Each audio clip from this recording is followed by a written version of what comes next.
தொப்பை ஆறு என்பது தர்மபுரி மற்றும் சேலம் மாவட்ட ஆறு. தொப்பை ஆற்றின் முக்கியமான அம்சமே இதன் மீது கட்டப்பட்டுள்ள அணைக்கட்டு தான். இந்த அணைக்கட்டு சேலம் மாவட்டத்தில் காடையாம்பட்டி என்ற இடத்தில் உள்ளது.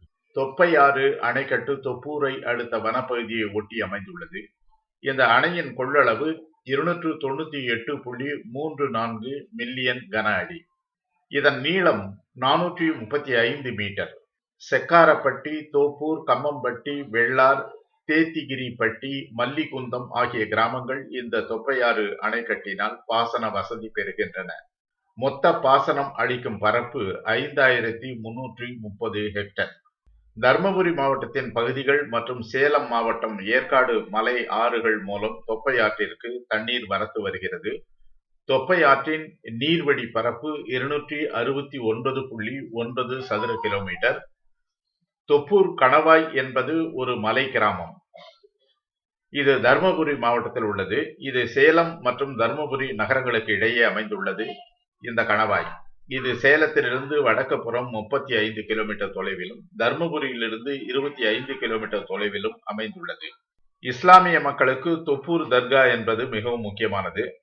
ஹசரத் சையத் ஷா வலியுல்லா அவர்களின் புனித தலம் இது. தேசிய நெடுஞ்சாலை 44 அமைந்துள்ளது. தொப்பூரில் உள்ள இந்த நெடுஞ்சாலை பகுதி விபத்துகளுக்கு பேர் போனது. சேலம் மற்றும் தர்மபுரியை இணைக்கும் தொப்பூர் கணவாயின் நீளம் 3.5 கிலோமீட்டர் மட்டுமே.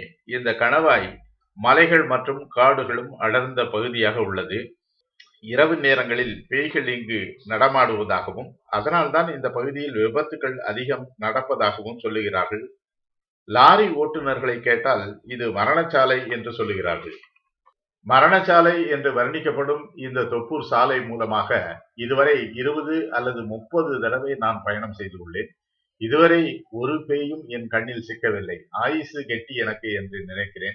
அன்பு நேயர்களே, ஆறுகளை மட்டுமல்ல, ஆறுகளில் இருக்கும் அணைக்கட்டுகளையும் பாதுகாக்க, பராமரிக்க, மேம்படுத்த வேண்டிய பொறுப்பு நமக்கு உள்ளது என்பதை உங்களுக்கு நினைவுபடுத்துகிறேன். மீண்டும் அடுத்த பதிவில் சந்திக்கலாம். நன்றி, வணக்கம்.